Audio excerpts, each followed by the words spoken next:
Rightio everybody, this is how I lost 3 kilos in 2 weeks. So this is the physique. It was not fun, let me just tell you that. If you're asking why I'm outside and why I've got a hat on for the grand final, I don't know, okay? I just finished my workout. I've got a lot of pre-workout in my system and I figured it's time to film a video. So this was my first official cut that I've ever done. And I tell you what, it was not fun. I would not recommend it. I'm gonna break down this video in 3 pillars. The first one being diet, second one being training, and then third one being my overall mindset and mental health throughout this whole time. Just start off by saying the overall goal for this cut was to lose around 2 to 3 kilos within 2 or 3 weeks. A very aggressive cut because I was going to pitch and I just wanted to slim down, get some more vascularity, show the abs off a little bit more, but not lose too much gym progress and not turn into a skinny fat person. So this is how it went. So the first pillar, diet. Okay, to start off the diet, my macros. My macros were 180 grams of protein based off of 1 gram of protein per pound of body weight. It was a little bit more because I was sitting at around 80 kilos. So give or take a bit, but 180 grams of protein was more than enough. My fats, I wouldn't drop below 50 grams and my carbs are just the rest. So it would be around 300 grams to 400 grams depending on the day. My maintenance calories are 2,800 calories, which means that I stay the same weight every single day if I eat that amount of calories and don't burn any more doing cardio or anything like that. So pretty much I reduced my calories by 800 and dropped it down to 2,000 calories, which pretty much meant that I lost an entire meal throughout the day. Everyone said that cutting is easy and bulking is a struggle, so I thought this was gonna be a walk in the park. It wasn't. To combat the amount of calories that I was eating, I stopped having breakfast. I pretty much intermittent fasting from what time I went to bed, which was around 11 o'clock, to around 1 or 2 o'clock, pretty much when I had my workout. And I wanted to base all my carbs in that time, so I had the most energy throughout that workout and I could actually function as opposed to just be dead the entire day. To start off, my first meal, my pre-workout meal, as you might say, was my mince and veggies mix with a bit of rice in there. So some carbs, some proteins, some healthy fats in there too.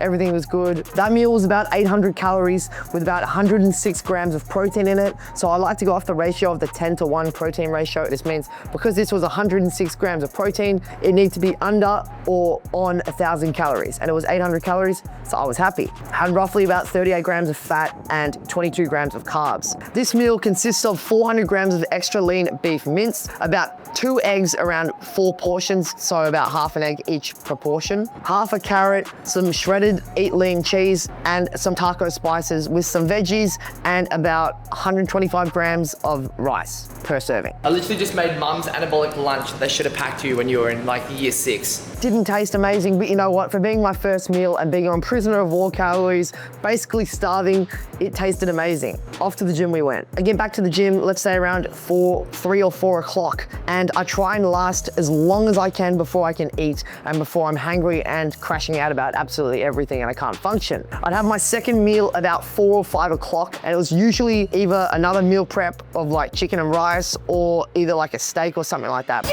Pretty much just to almost have like lunch / dinner, but it's also a big meal, so it makes me more satiated and it makes me more full. And between 5 to the next meal, I was an absolute fiend for the Coke No Sugars.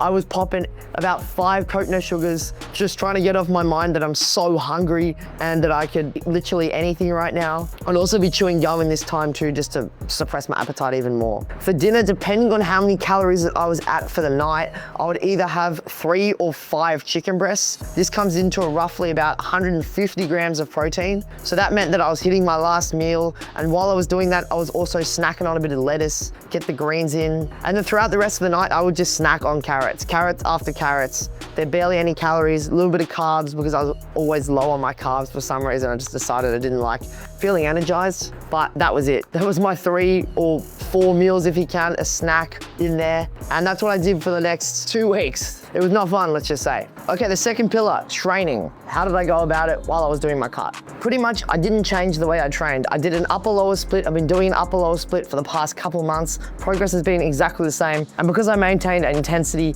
my actual weights didn't drop. They actually went up. I still progressed while being on a cut. And this almost ties back into the dietary things. A lot of people say that you gotta eat big to get big. There is no proof that shows that eating more food leads to more muscles. The only thing that actually grows more muscle is how much stress you can put on the muscle or load you can put by increasing the weight, reps or sets throughout the week, and how much that causes those motor units to be recruited. The more motor units that are recruited, the more that are broken down, the more muscle that you actually build. So when you cut, you shouldn't necessarily lose muscle You should almost be able to maintain steady progress if your macros are correct. Everything should remain the same. If you keep your intensity the same, and if you keep your exercise the same and stay strict with what you're doing, you should not progress on your cut, and you definitely shouldn't go back on progress. Pretty much what I'm trying to get at is, if you're in a cut, you can still make gains. If you're on a bulk, you might make a little bit more gains because of the energy that you get, but it's not in direct correlation to how much muscle that you build. My motivation was overall down when I got to the gym. It caused me to have more caffeine pretty much just to get me up and going. But overall, when I was in the gym, I was more focused on the set. I wasn't more thinking about other stuff and more food and this and that. But overall, yeah, my mood wasn't the happiest at the gym. And that ties perfectly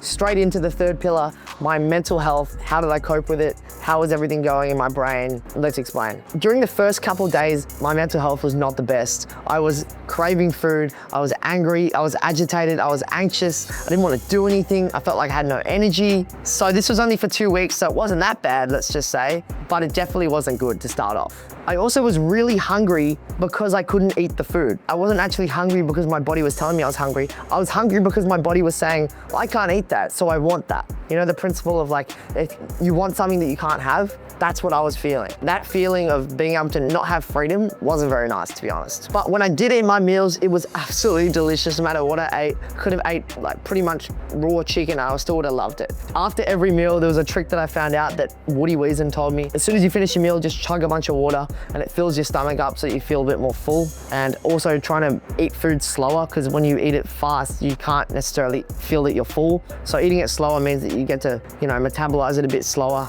and you actually enjoy the food as opposed to just shoveling it down. My overall creativity was dropped too. I felt like not making videos, it's harder to come up with ideas. I also didn't want to talk to as much people, so my social skills went down, I guess, a bit. It was just overall not the nicest mindset, but it was an aggressive cut, mind you. I was preempting this. Once I got through week 1, I was like, I only have to do this for another week, so that sparked my motivation. And also, because I was going to the festival, that's what I did this for. I was feeling a lot better and getting just like pretty much just get through the week, you know. My sleep was definitely impacted a little bit, but it didn't feel like it was too much to take over. It just felt like I wasn't having as many dreams. I wasn't having as much REM sleep or this. So I guess that wasn't very nice, but I mean, other than that, it was okay. That leads us to where we are now, where I've pretty much lost 3 kilos in 2 weeks. And this is the bonus pillar, number 4. What are my overall thoughts of the experience? Overall, I'm actually quite pleased with the experiment. I've learned throughout life, everything's almost a learning experience. So if I did lose way too much weight and became skinny fat, I'd know for next time that, whoa, I can reduce my calories so much and I shouldn't be walking so much. But I also, if I didn't lose enough weight and I looked like a fat cunt at pitch, then I'd be like, oh, okay, I need to reduce my calories even more. What I've learned from this experiment is cutting sucks. I hate cutting. And an aggressive cut, it was very, very effective and worked very, very well, but it's definitely not sustainable. I'm happy with my results. I got a little bit leaner, saw my abs and my vascularity came out, and I maintained my gym progress. So I'm overall happy with this entire thing. What I learned from this also is it is not sustainable to create a diet or something that doesn't fit into your routine that you can't stick to, because overall I wouldn't be able to stick to this for longer than 2 weeks before I got upset, wouldn't be happy, wouldn't be liking food, my whole mental status would go down and my motivation would go down. So what I mean by that is people that prescribe diets with leafy greens and 10,000 steps a day and all this bullshit, it's not gonna work. You should really find a plan which fits into your lifestyle that you can do sustainably. Anyway, let's get a little bit deep.